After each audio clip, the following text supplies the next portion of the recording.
Greetings. I'm going to go over the uh, questions and discussions that we went over for Titus chapter 2 and chapter 3.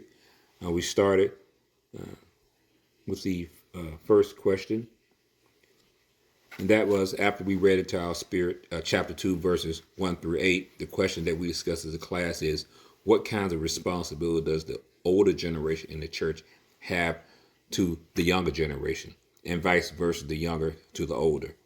And after we discussed that question, the summary is as follows.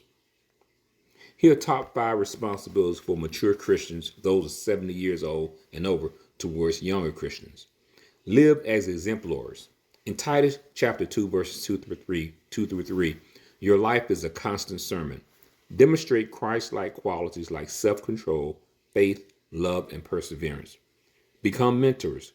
Share your wisdom and experience. Guide younger Christians through challenge and offer support in their faith journey. Encourage and uplift. In Titus chapter 2, verses 3 through 4, offer positive reinforcement and encouragement. Help young women cultivate strong marriages and families. Number 4, bridge the generational divide. Understand the challenges faced by younger generations. Communicate with empathy and respect. And finally, be champions for growth. Advocate for opportunities for younger members to learn, serve, and use their gifts in the church. On the other side, here are top 5 responsibilities of younger Christians toward older, more mature Christians. Number 1, seek guidance. In Proverbs 15:22, recognize the value of experience. Actively seek out the wisdom and mentorship of older Christians. Show respect and honor. In 1 Timothy chapter 5, verse 1, treat older members with deference and appreciation. Listen attentively and learn from their stories. Number 3, actively engage. Don't be afraid to ask questions and participate in discussions. Bridge the gap by inviting older members to participate in youth activities. Number 4, offer practical help. Assist with tasks that may become more challenging with age. Offer to run errands, provide technical assistance, or simply lend a listening ear. Be patient and understanding. Remember, everyone is at a different stage in their faith journey. Show patience and understanding, as older members may not always adapt easily to change. So in closing, by fulfilling these responsibilities, both younger and older members can create a vibrant and supportive church community where everyone thrives in their faith walk. Okay. Now, next question after we read into our spirit, chapter 2, verses 9 through 15 is, how should your relationship to Christ affect your relationship with your employer? And our summary to that one is as follows. In Titus chapter 2, verses 9 through 15, it offers guidance for Christian employees, regardless of their professional status, full-time, part-time, or volunteers. Let's explore how these various translate into the modern workplace and how they can impact the employer-employee relationship. Here are the top 3 ways to live out your faith at work. Be a model employee. In verses 9 through 10, uphold high standards of work ethic. Be reliable, trustworthy, and committed to excellence, even in the most mundane tasks. This glorifies God and sets a positive example for colleagues.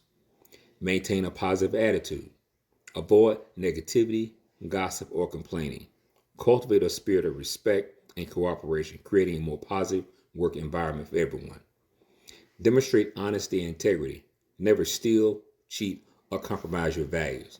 Uphold ethical principles, even when faced with pressure or temptation. This builds trust and fosters a culture of integrity within the company. Impacts on the employee-employee relationship. Increased productivity. A positive, dedicated workforce is more productive and efficient, leading to a stronger company. Improved company culture. When employees treat each other with respect and integrity, the company culture thrives. Enhanced reputation. Employees who embody Christian values can positively impact a company's reputation, attracting and retaining talent. So in conclusion, by embodying Christian values in the workplace, you can create a positive impact and contribute to a thriving work environment. This can ultimately strengthen your relationship with your employer and colleagues while also glorifying God through your actions. And our next question that we read into our spirit,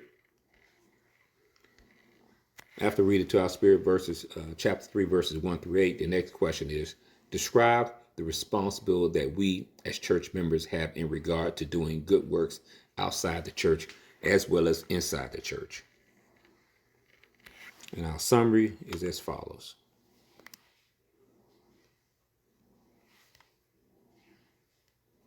Okay. In Timothy chapter 3, verses 1 through 8, this reminds us that faith should translate into tangible actions, both within and outside the church walls. As members of a modern day church, we all have a responsibility to do good works. Here are three key aspects of this responsibility.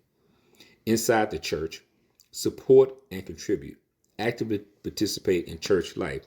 Donate your time, talents, and resources to support church ministries and activities. This can involve anything from leading worship music to volunteering in the nursery. Encourage and uplift. Build each other up through acts of kindness and support. Offer a helping hand to those in need. Pray for one another. And offer words of encouragement. This fosters a strong and united community. Promote unity and peace. Celebrate the diversity within your church and strive for peace and harmony. Avoid gossip, conflict, and negativity. Instead, focus on building bridges and fostering a welcome and inclusive environment. Outside the church, be a good neighbor. Extend your compassion and service beyond the church walls. Be kind, helpful, and generous towards your neighbors and community members. Live with integrity. Uphold ethical principles in your daily life. Be honest, fair, and responsible in all your interactions. This demonstrates the values of your faith and makes a positive impact on the world around you. Be a light in the darkness. Actively advocate for justice, peace, and compassion in your community. Speak up against injustice and offer help to those in need. This embodies the teachings of Christ and demonstrates your commitment to doing good. Here's the impact. The impact of doing good. By actively fulfilling these responsibilities, we not only strengthen our church community, but also contribute to a more positive and caring world. Remember, our actions speak louder than words. By living out our faith through good works, we can make a real difference in the lives of others and be a powerful force for good in the world. Okay, and our fourth and final question, after reading into our spirit, verses 9 through 15 of chapter 3 is, in what ways do you think Paul's advice to confront the troublemakers in the church is effective advice for the church today? And our summary is as follows. In Titus chapter 3, verses 9 through 15, Paul advises Titus on dealing with foolish controversies and genealogies and contentious and striving about the law and those who cause division within the church.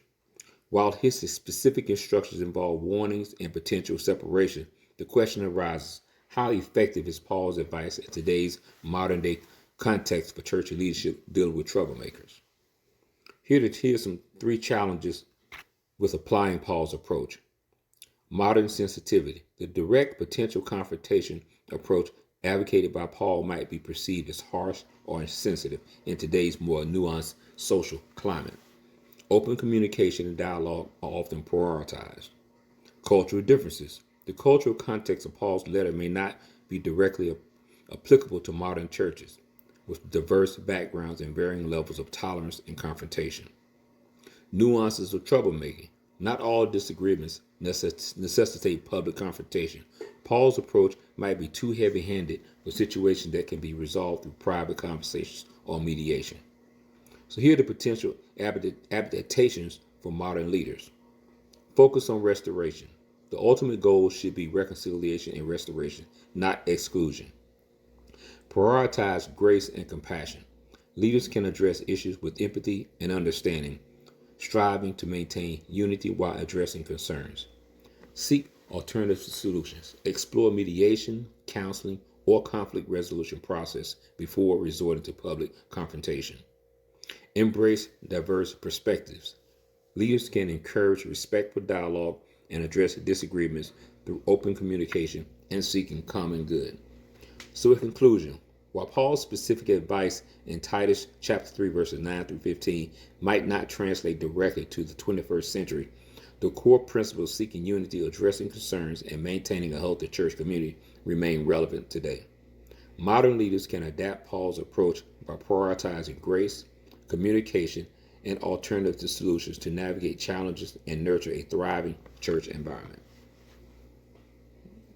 Okay.